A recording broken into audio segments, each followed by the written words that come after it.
Jewelleries లో gratitude sale March 8 నుంచి 11 వరకు ఫ్లాట్ 50% ఆఫ్ ఆన్ విఏ.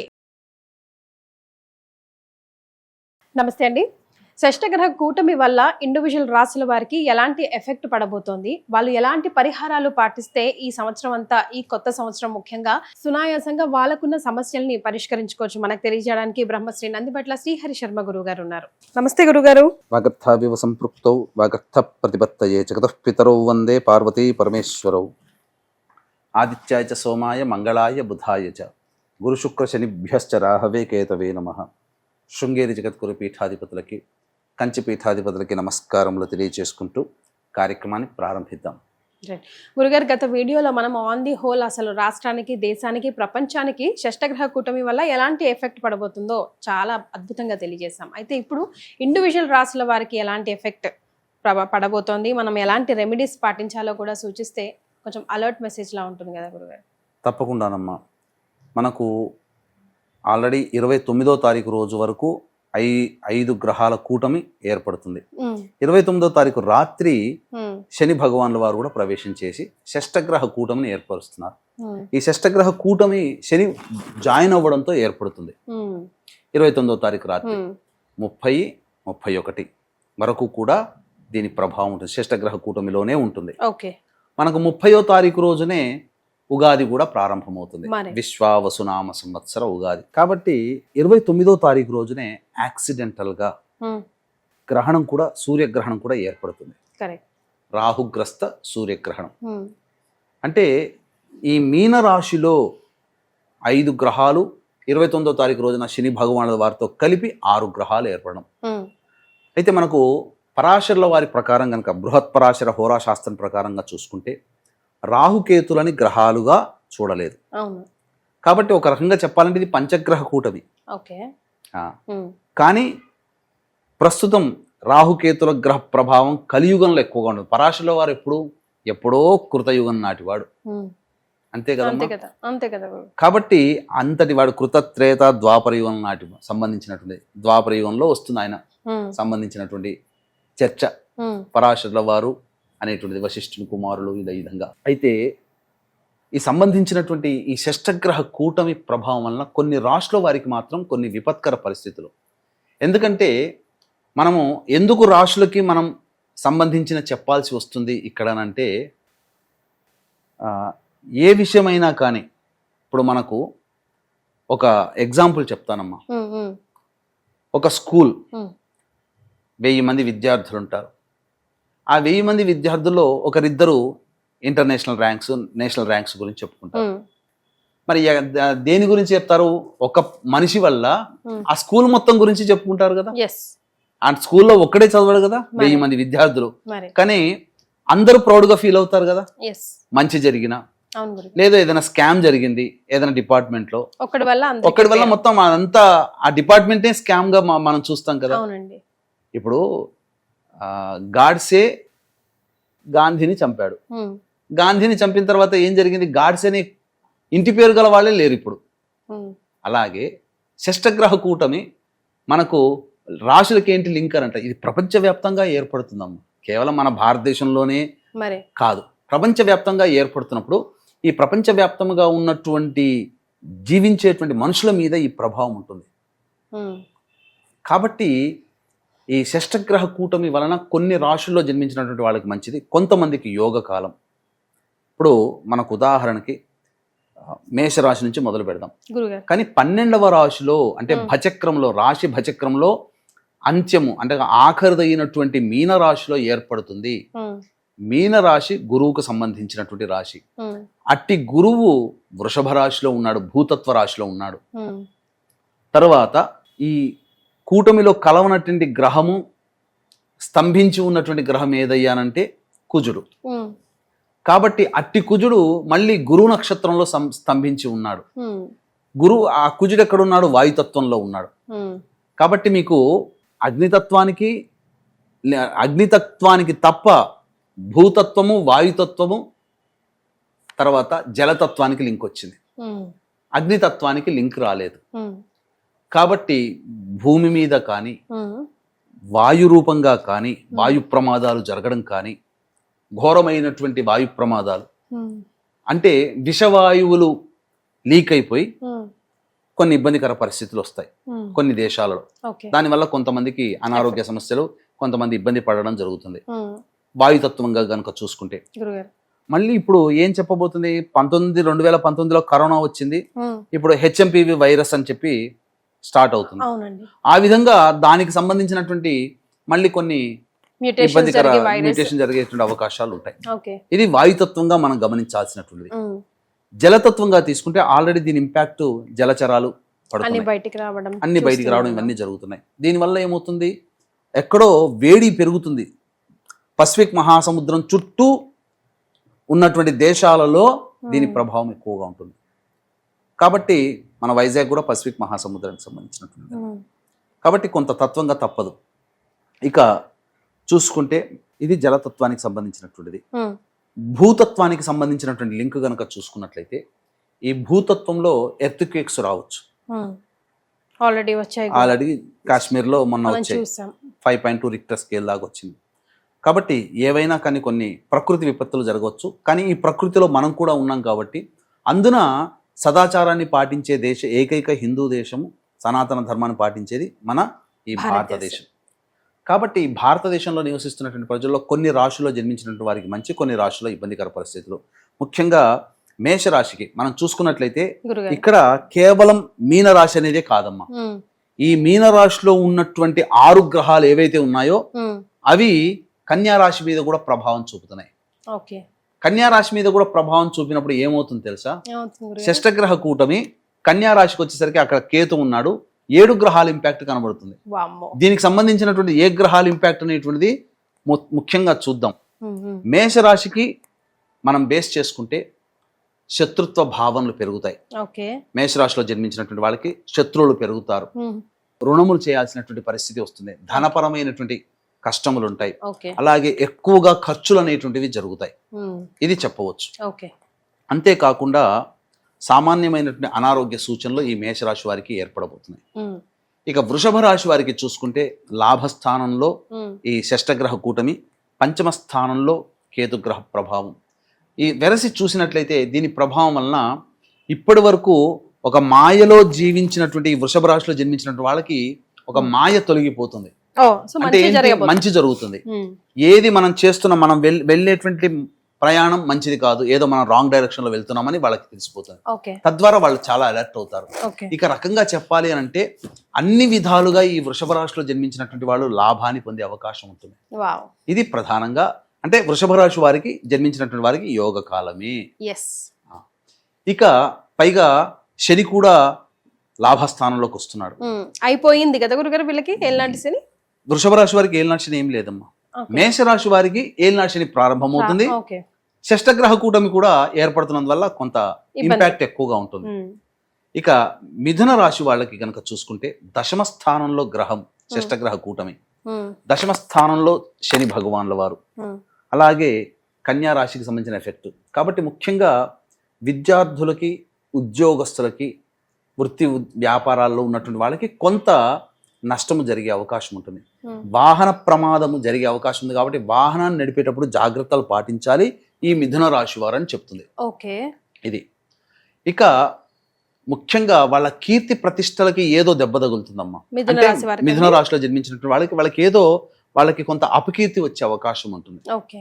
కర్కాటక రాశి వారికి కనుక వచ్చినట్లయితే ఈ కర్కాటక రాశి వారికి ప్రధానంగా అంటే మిథున రాశిలో జన్మించినటువంటి వాళ్ళకి కొంత జరిగేటువంటిది ఏంటంటే ఆస్తుల అమ్మకాలు కొనుగోలు జరుగుతాయమ్మా. స్థిరచరాస్తుల అమ్మకాలు కొనుగోలు జరుగుతాయి. అది పాజిటివ్. పాజిటివ్. కర్కాటక రాశిలో జన్మించినటువంటి వారికి ప్రధానంగా సంఘంలో పేరు ప్రతిష్టలు పొందిన వ్యక్తుల పరిచయం అవుతుంది. ఇక ఆస్తుల వివాదాలు ఏవైతే ఉన్నాయో అవి కొంత కొలిక్కి వచ్చే అవకాశాలు గోచరమవుతున్నాయి. కాకపోతే విదేశీయానము, విదేశీకి సంబంధించినటువంటి విద్యల పట్ల కొంత అప్రమత్తత వ్యవహరించాలి. అన్నిటికంటే మించి అదృష్టము సంబంధించినటువంటి దగ్గర దాకా వచ్చి వెనక్కి వెళ్ళిపోవడం, అంటే అవకాశాలు ఏవైనా కానీ దగ్గర దాకా వచ్చి వెనక్కి వెళ్ళిపోతాయి. ఇక ఎఫెక్టివ్గా ఉండేటువంటి ప్రభావం సింహరాశి వారికి ఉంటుంది. ఈ సింహరాశిలో జన్మించినటువంటి వారికి ఏంటంటే అష్టమ శని ప్రభావము, అష్టమ రాశిలో ఈ యొక్క గ్రహణం ఏర్పడుతుండడం. ఉమ్, దీని ప్రభావం వలన ముఖ్యంగా ఆరోగ్యం పట్ల శ్రద్ధ వహించాలి ఈ సింహరాశి వాళ్ళు. ఉమ్, అంటే ఒక రకంగా చెప్పాలంటే 2006, 2007, 2008 ఈ 3 సంవత్సరాల్లో ఉమ్, ఒక్కసారి సింహరాశి వాళ్ళు గుర్తుకు తెచ్చుకోండి. 2006, 7, 8 అంటే ఎగ్జాక్ట్గా 20 సంవత్సరాల కిందట ఎటువంటి ఇబ్బందికర పరిస్థితులు ఎదుర్కొన్నారో మళ్ళీ అదే రకమైనటువంటి ఓ, ఇబ్బందికర పరిస్థితులు మళ్ళీ వస్తాయి. ఎదుర్కోక తప్పదు. ఉమ్, కాబట్టి అప్పుడు ఎట్లా అంటే చెరుకు గడ పిప్పి చేస్తే పిప్పి ఎలా మిగులుతుందో అలా స్క్వీజ్ అయిపోయారు సింహరాశి వాళ్ళు. ఉమ్, ఇక చెప్పుకోలేరు, అది అంతటి బాధను అనుభవించారు. మళ్ళీ అటువంటి కొన్ని ఇబ్బందికర పరిస్థితులు కొంత ఎదుర్కోక తప్పదు. అమ్మ, అష్టమ రాశిలో షష్టగ్రహ షష్టగ్రహ కూటమి కూటమి. ముఖ్యంగా ధన నష్టం జరుగుతుంది. ఉమ్, ఈ ధన నష్టం జరగడం వల్ల కాబట్టి ఎవరికైనా అప్పులు ఇచ్చేటప్పుడైనా ఏదైనా విషయాల్లో ఆస్తి కొనుగోలు సంబంధించిన వాటిలో చాలా కాస్త జాగ్రత్తగా డబ్బు పరంగా ఇన్వెస్ట్మెంట్ చేసేటప్పుడు జాగ్రత్తగా ఉండాలి. ఉమ్, ఇక కన్యా రాశిలో జన్మించినటువంటి వాళ్ళకి విచిత్రమైనటువంటి పరిస్థితి వస్తుంది. ఉమ్, మంచి చెడు సమానంగా ఉంటాయి. ఓకే. ఎందుకంటే మోస్ట్ ఎఫెక్టివ్ అంటే ఒక రకంగా డైలమాలో ఉండేటువంటి రాశిలో జన్మించిన వాళ్ళు ఎవరంటే కన్యా రాశి వాళ్ళు. ఉమ్, ఇప్పుడు ఎందుకనంటే 9 గ్రహాల ప్రభావం కన్యా రాశి మీద ఉంటుంది. ఓ, అది మనం ఒకసారి మరొక వీడియోలో డయాగ్రామ్ వేసి చూపిస్తాను. ఉమ్, ఖచ్చితంగా దానికి సంబంధించిన బ్యూటీ తెలిసిపోతుంది. కన్యా రాశి మీద ప్రభావం ఉమ్, 9 గ్రహాల ప్రభావం ఏర్పడుతుండడం వల్ల 9 గ్రహాలు మంచి చెడు ఉంటాయి. ఉంటాయి. కాబట్టి శుభ అశుభ మిశ్రమాలు ఉంటాయి. ఉమ్, కాబట్టి వీళ్ళకి కలిగినటువంటి మాయా పొర తొలగాలంటే దేవుడి అనుగ్రహం తప్ప ఇంకెవ్వరూ శరణగతి తప్ప వేరే ఖచ్చితంగా కన్యా రాశి వాళ్ళు దైవతారాధన ఖచ్చితంగా చేసుకోవాల్సింది. ఎస్ గురుగారు. కాబట్టి ఇక మిగిలిన రాశుల విషయానికి వచ్చేసరికి వీక్షిస్తున్నటువంటి ప్రేక్షకులు కూడా గమనిక, ఈ షష్టగ్రహ కూటమి 29, 30, 31 అలాగే సూర్యగ్రహణం కూడా ఏర్పడుతున్నటువంటి కారణం చేత ఈ 12 రాశిలో జన్మించినటువంటి వాళ్ళకి ఈ యొక్క ప్రభావం ఎక్కువగా ఉంటుంది. కావున ఈ యొక్క ప్రభావము వచ్చే 3 నెలల వరకు ఉంటుంది. కాబట్టి దీని నుంచి బయటపడడం, ఏ విధమైన సమస్య ఏదైనా మనిషికి సమస్య కాబట్టి ఆ సమస్య నుంచి బయటపడడం కోసం మన పీఠం ఆధ్వర్యంలో దశమహావిద్యల హోమాలు అనేటువంటివి, కాలభైరవ హోమము, మృత్యుంజయ హోమములు అనేటువంటివి ఉద్యోగం కోసం, వివాహం కోసం, దాంపత్యం కోసం, ధనపరమైనటువంటి సమస్యల నివారణ కోసం జరపబడుతున్నాయి. సాయంత్రం 6 గంటల తర్వాత ప్రారంభమవుతుంది. అవకాశం ఉన్న వాళ్ళు కార్యక్రమ తదనంతరం కాంటాక్ట్ చేసి ఈ కార్యక్రమంలో ఏ విధంగా నమోదు చేసుకోవాలో తెలుసుకోవచ్చు. ఇక తులారాశిలో జన్మించినటువంటి వాళ్ళకి అద్భుత యోగాలమ్మ. ఓ, కాకపోతే విదేశీ యానం జరుగుతుంది. మ్హూ. విదేశీ యానానికి వెళ్ళాలనే కోరిక ఉన్న వాళ్ళకి విదేశీ యానం జరుగుతుంది, ఓకే. సో కలిసి వస్తుంది కలిసి time. వస్తుంది. గురుగారు. ప్రయాణాలు ఖచ్చితంగా ఆకస్మిక ప్రయాణాలు తులారాశి వాళ్ళు చేస్తారు, రాసి పెట్టుకోండి, ఇంకా అందులో సందేహం లేదు. మరి ఇక అన్ని విధాలుగా శత్రువులపై విజయం అంటే కోర్టులో విజయాలు పొందుతారు. ఉమ్, ప్రత్యర్థుల మీద వ్యాపారం చేసే వాళ్ళైతే వాళ్ళ మీద పైచేయి సాధిస్తారు. ఉమ్, ఏదైనా కానీ యోగకరంగా ఉంటుంది తులారాశి వాళ్ళకి. ఓకే. ఇక వృశ్చిక రాశి వారికి మానసికమైనటువంటి ఆందోళన తప్ప ఉమ్, ఇంకా ఏ రకమైన ఇబ్బంది ఉండదమ్మా. చాలా మటుకు సేఫ్ సైడ్ గా ఉంటారు. ఉమ్, కాకపోతే ఆలోచించింది అమలు చేయలేకపోతారు. ఓకే. కానీ గ్రహాల అనుగ్రహం సంపూర్ణంగా వృశ్చిక రాశి వారికి ఉంది రైట్. చెప్పవచ్చు. ఇక ధనుస్సు రాశిలో జన్మించినటువంటి వారు ముఖ్యంగా తల్లిగారి ఆరోగ్యం పట్ల శ్రద్ధ వహించాలి. ఉమ్, ఇంట్లో ప్రశాంతత ఉండదు. ఇక 3 నెలల పాటు ఏదో ఒక చికాకు ఏప్రిల్, మే, disturbance. జూన్ వరకు తప్పదు. చికాకు సమస్యలు కుటుంబంలో ఉంటాయి. ఉమ్, వాహనాన్ని నడిపేటప్పుడు జాగ్రత్తలు 3 పాటించాలి. నెలలను స్పెసిఫిక్ చేస్తున్నారు గురుగారు. ఎందుకంటే ఒక 90 రోజుల వరకు దాని యొక్క ఇంపాక్ట్ ఉంటుంది. Impact 108 రోజుల వరకు దాని ఇంపాక్ట్ ఉంటుందమ్మా. ఓకే. తర్వాత ఉద్యోగంలో మార్పులు చేర్పులు జరుగుతాయి. ఉమ్, ఇది జరుగుతుంది. కీర్తి ప్రతిష్టలకి భంగం కలిగేటువంటి విధంగా ఉంటుంది. ఓకే. ఇక మకర రాశి వాళ్ళకి, మకర రాశి వారికి యోగమైనటువంటి జీవితం. అవును. కాకపోతే తండ్రి గారి ఆరోగ్యం పట్ల శ్రద్ధ వహించాలి ఓకే. ముఖ్యంగా చెప్పవచ్చు. ఇక ఆస్తి వివాదాలన్నీ కూడాను సెటిల్మెంట్ అవుతాయి. ఉమ్, సంఘంలో పేరు ప్రతిష్టలు పొందిన వ్యక్తులు పరిచయాలు అవుతాయి. మీకున్నటువంటి ఈ మకర రాశిలో జన్మించినటువంటి వాళ్ళకి సమస్యలు ఏవైతుంటే అవన్నీ కూడాను ఎదుటి వాళ్ళ సహాయ సహకారాలతో పూర్తి చేసుకుంటారు. రైట్. సమస్యల నుంచి బయటపడతారు. కుంభరాశిలో జన్మించినటువంటి వారికి ముఖ్యంగా ఆరోగ్యం పట్ల శ్రద్ధ వహించాలి. ఉమ్, అలాగే మనస్సు వికలంగా ఉంటుంది. వాక్కుని ఎంత అదుపులో పెట్టుకుంటే అంత ఆనందంగా వీళ్ళు జీవిస్తారు. కుంభరాశిలో చేయాల్సినటువంటి వాళ్ళు వాక్కును అదుపులో పెట్టుకోవాలి. ఓకే. అంతేకాకుండా కంటికి సంబంధించినటువంటి సమస్యలు పెరిగే అవకాశాలు ఎక్కువ ఉంటాయి. ధన నష్టం కూడా విపరీతంగా జరుగుతుంది. ఉమ్, ఇక మీనరాశిలో జన్మించినటువంటి వారికి అయితే వాళ్ళంతా కన్ఫ్యూజన్ స్టేటస్లో ఉంటారు. దాంపత్య సమస్యలు వచ్చే అవకాశాలు ఎక్కువగా ఉంటాయి. ఆల్రెడీ దాంపత్యంలో ఉన్న వాళ్ళు కానీ, లేకపోతే భాగస్వామ్య వ్యాపారాలు చేస్తున్న వాళ్ళు కానీ, లేదా ఎవరితో కలిసి పనిచేస్తుంటారో వాళ్ళతో కాస్త విభేదాలు వచ్చే అవకాశం ఉంది. కాబట్టి జాగ్రత్త పడితే మంచిదమ్మా. కాబట్టి హోల్ అండ్ సోల్గా చెప్పాల్సినటువంటిది ఏంటంటే, ఈ గ్రహణ ప్రభావం కొన్ని మీనరాశిలో కూడా ఏర్పడుతుంది. మీనరాశిలోనే షష్టగ్రహ కూటమి కాబట్టి వృషభము మరియు తుల, మకరం రాశి వాళ్ళ అందరూ కూడా ఓవరాల్ గా సేఫ్ సైడ్ లో ఉంటారు. మిగతా రాష్ట్ర వారికి అనగా మేషరాశి, మిథున రాశి, కర్కాటకము, సింహము, కన్య, వృశ్చికము, ధనుస్సు, కుంభము, మీనము, ఈ 9 రాశుల్లో జన్మించినటువంటి వాళ్ళు మాత్రం సమస్యాత్మకమైన జీవితాన్ని ఒక 3 నెలల వరకు గడుపుతారు. ఇవి అంటే ఈ సమస్యలు బాధించకుండా ఉండాలంటే దేవతా అనుగ్రహం యొక్క పార్వతీ పరమేశ్వరుని యొక్క పాదాలు పట్టుకోవడం తప్ప ఇంకా వేరే దేవత నీవే శరణం మమ అనుకుంటూ ఉంటే తప్ప దైవాన్ని నమ్మి దేవతారాధన చేసే వ్యక్తికి ఏ రకమైనటువంటి ఇబ్బందులు కలగవు. రైట్ గురుగారు, మరి మీ పీఠం ఆధ్వర్యంలో ఎలాగో ఇప్పుడు రెమెడీస్ మనం అందరం చేసుకోవాల్సిందే, మరి మీ ఆధ్వర్యంలో చేసే ఈ పూజలు కానీ ఎలా హెల్ప్ అవుతాయి అంటారు గురుగారు? ఎలాంటి ప్రభావం చూపిస్తాయి అంటారు? ఇప్పుడు షష్టగ్రహ కూటమి, సూర్యగ్రహణం రెండు ఒకే రాశిలో ఏర్పడుతున్నాయి కదా. ఇంకా ప్రత్యేకించి ఇంకా వేరే ఇంకా ఈ రాశులు ఆ రాశులు క్లబ్ అనేటువంటిది ఉండదు. వృషభ రాశి, తులారాశి, మకర రాశి చక్కగానే ఉంటుంది. కానీ ఈ మిగిలినటువంటి మేష, మిథున, కర్కాటక, సింహ, కన్య, వృశ్చిక, ధనుస్సు, కుంభ, మీన రాశిలో జన్మించినటువంటి వారు మాత్రం కొన్ని ఇబ్బందికర పరిస్థితులు అనేటువంటివి భవిష్యత్తులో తలెత్తుతాయి. కాబట్టి వాళ్ళకి చేతనైనంతగా దేవతారాధన చేసుకోవాలి. లేదు మనకంత సమయం లేదు, మనం చేసుకునే విధానంలో సరిగ్గా చేసుకుంటామో లేదో ఒక దేవతానుగ్రహం, ఎందుకనంటే బలమైన దేవతని అనుగ్రహాన్ని పట్టుకోవాలి. కాబట్టి దశమహావిద్యలకు సంబంధించినటువంటి హోమాది కార్యక్రమాలు అనేటువంటి విశేషంగా ప్రత్యంగిర హోమం జరుగుతుంది, తర్వాత బగళాముఖి హోమం జరుగుతుంది, వారాహి హోమం జరుగుతుంది, ధూమవతి హోమం జరుగుతుంది, అలాగే రాజశ్యామల హోమం జరుగుతుంది.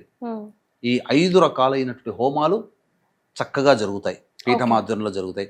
అలాగే వివాహం కావాల్సిన అబ్బాయిలకి, అమ్మాయిలకి, ఉద్యోగ సమస్యల నివారణకి సంబంధించినటువంటి హోమాలు, అన్నిటికంటే ఇది కాలానికి అనుగుణంగా ప్రకృతిలో ఏర్పడేటువంటి సంబంధించింది కాబట్టి కాలాన్ని శాసించేటువంటి వాడు కాలభైరవుడు కాబట్టి విశేషంగా కాలభైరవ హోమం అనేటువంటిది జరిపించడం జరుగుతుంది.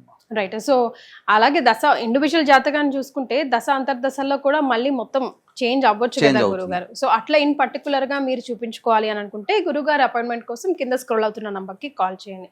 గురుగారు, ముఖ్యంగా ఇక ఏం చేసే ముందు ఈ షష్టగ్రహ కూటమి గురించి ప్రేక్షకులకి మనం ఏదైనా ఒక మంచి మాట చెప్పాల్సి వస్తే ఏం చెప్తారండి? అంటే భయపడాల్సిన అవసరం అయితే ఏం లేదు. 2019లో వచ్చినటువంటి మహమ్మారిగా కాదు. ఎందుకనంటే ప్రతి 80 సంవత్సరాలకు ఒకసారి ఏదో ఒక విపత్తు వస్తుంది. భగవంతుడు కరుణామయుడు, దయామయుడు, మళ్ళీ మన మీద అంత ప్రభావం చూపడు. కాకపోతే కొంత ప్రకృతి వార్నింగ్స్ అనేటువంటి మనం చూస్తున్నాం. కాబట్టి మనం అలర్ట్గా ఉంటే తప్పేంది? ఇప్పుడు ఏది జరిగినా విపత్తేనమ్మా. కాబట్టి ఇప్పుడు జరిగిన తర్వాత అంటే ఇప్పుడు మనకు ఏదైనా ప్రమాదం రాకముందు మనం దానికి నివారణ చర్య తీసుకుంటే సేఫ్ సైడ్ లో ఉంటాం. ప్రమాదం వచ్చిన తర్వాత అప్పుడు ఆకులు కాలేక చేతులు పట్టుకున్నట్టుగా ఉంటుంది. కాబట్టి ముందుగానే దానికి ఇప్పుడు అందుకే కదా సైంటిస్టులు కూడా పలానా సందర్భించి ఎత్తుకెక్కి వస్తున్నాయి, పలానా రోజుల్లో జాగ్రత్తగా ఉండండి అని చెప్పడం.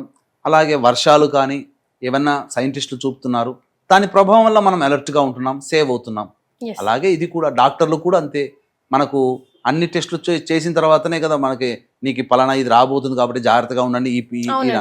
అలాగే ఇప్పుడు జ్యోతిష్య పండితులుగా మేము చెప్పేది కూడా భవిష్యత్తులో వచ్చేటువంటి ఇబ్బందులు అనేటువంటివి మన దాకా రాకుండా ఉండాలని అవి చెప్పి రావు సమస్యలు. కాబట్టి అవన్నీ మనల్ని బాధించకుండా ఉండాలంటే దేవతారాధన తప్పదు. ముఖ్యంగా ఇటువంటి దేవతల్ని అనగా ఈ ప్రత్యంగిర ఇటువంటి దేవతల ఆరాధన చాలా బలంగా ఉంటుందమ్మా. చాలా సంతోషం గురుగారు, ధన్యవాదాలు. సర్వం శ్రీ ఉమామహేశ్వర పరబ్రహ్మార్పణమస్తు.